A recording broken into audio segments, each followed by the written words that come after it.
Prancis. Di negara Prancis, tempatnya Menara Eiffel yang sebagian orang impikan untuk melihat secara langsung. Memiliki kota yang dijuluki kota romantis, kota sejuta cinta. Prancis juga memiliki iklim yang menguntungkan untuk budidaya, guys.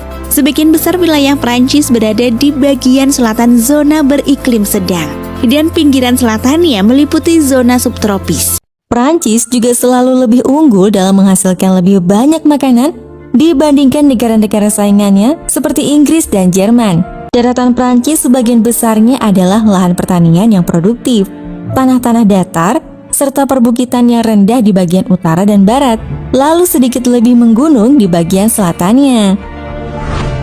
Karena banyaknya sungai yang bisa dilalui dan mudah diseberangi, negara ini mudah dijelajahi dan karena itulah seluruh wilayahnya dengan mudah saling terhubung dan diatur oleh pemerintah pusat di Paris. Curah hujan juga melimpah di Prancis, dan hal itu tidak menjadi masalah. Malahan menjadi keuntungan karena dijadikan sebagai pasokan air. Sedangkan pada bagian Samudra Atlantik terdapat pasokan ikan yang cukup. Mengikut Laut Mediterania, area pertaniannya saja nih dapat digunakan seluas hampir 74 juta hektar atau 30 juta hektar untuk pertanian yang subur. Hal itulah yang mendukung Prancis sebagai negara pertanian terkemuka Uni Eropa, menyumbang lebih dari 1/5 dari total nilai output dan sendiri bertanggung jawab atas lebih dari 1/3 produksi minyak sayur, sereal, dan anggur Uni Eropa. Negara ini juga termasuk ke dalam negara yang peduli terhadap pengurangan karbon dioksida. Saking pedulinya nih guys, mereka masuk ke dalam peringkat ke-17 di dunia. Iya, Prancis memang memiliki kebijakan-kebijakan pro terhadap lingkungan. Bahan bakar yang mereka gunakan nih ramah terhadap lingkungan, bahkan menggunakan nuklir yang sama sekali tidak mengeluarkan karbon dioksida. Di Prancis, hewan yang hendak masuk kereta harus beli tiket loh. Dilansir dari Société Nationale des Chemins de Fer Française atau perusahaan kereta api Prancis, bahwa terdapat aturan khusus yang bepergian dengan hewan domestik di kereta. Hewan-hewan yang memiliki berat melebihi 6 kg nih guys harus membayar 50% dari harga tiket.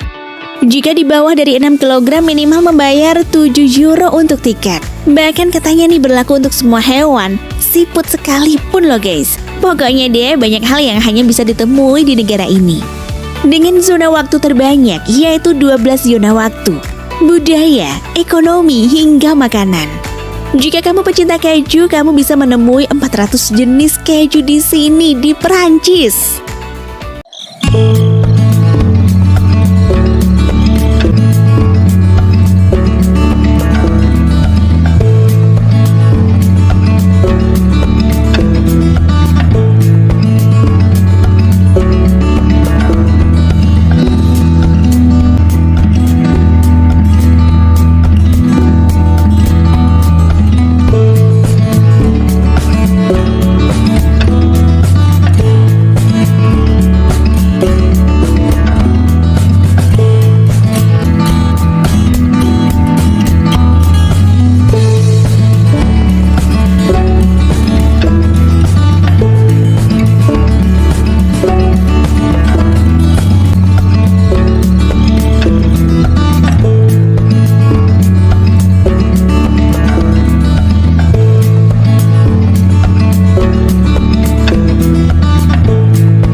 Il n'y a pas d'ascenseur. Sur le marché, je prends un peu.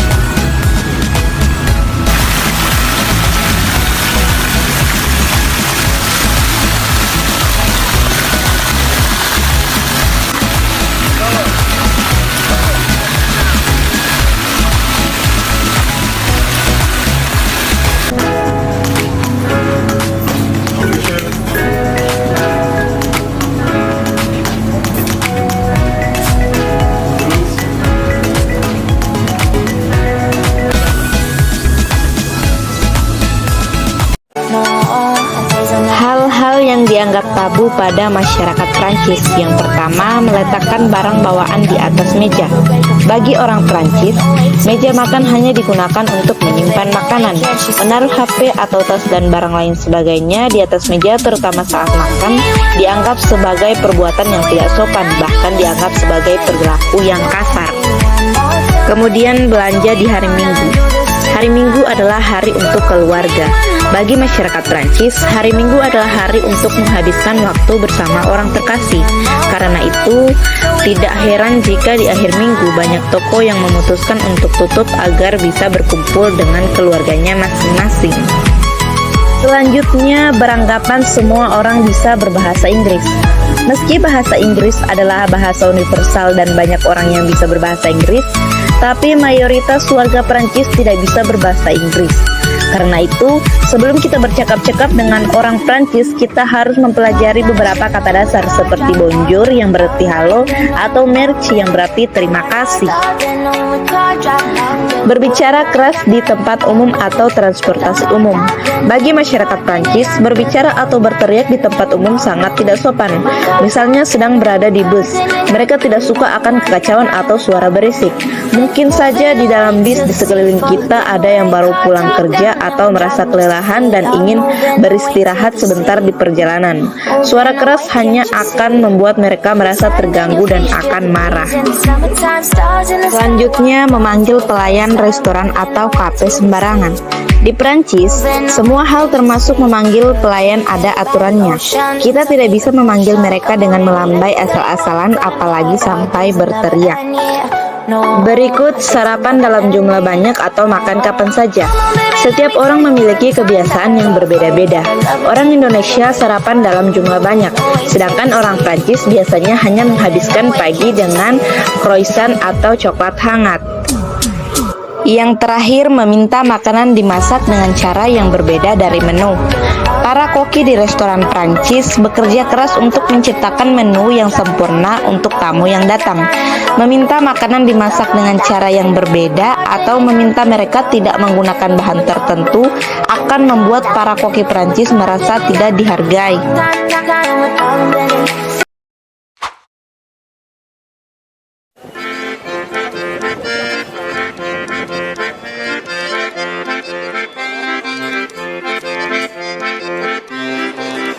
Mon pai ravier, 13 giugno, mon pai ravier, 13 giugno, tutti li 13 buona marida, fa rigoletto, tutti li 13 buona marida, fa rigola.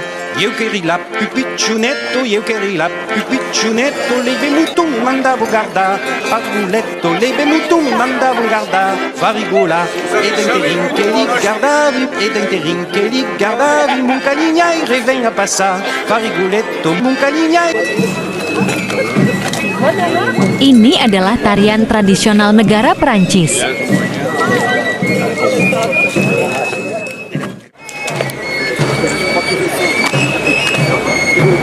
Sebuah tradisi tahunan yang bernama La Marche des Rois.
Mettez les grosses fêtes depuis plus de 4 millions. nous attendions cet heureux temps. Il est né le divin enfant.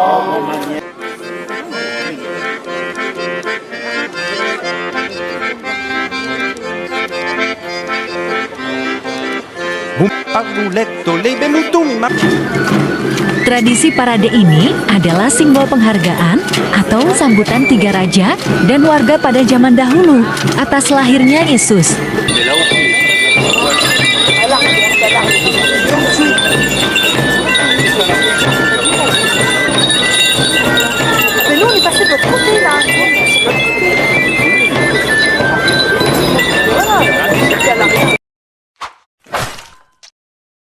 Kali ini kita akan membahas beberapa destinasi wisata di Prancis yang menjadi impian wisatawan.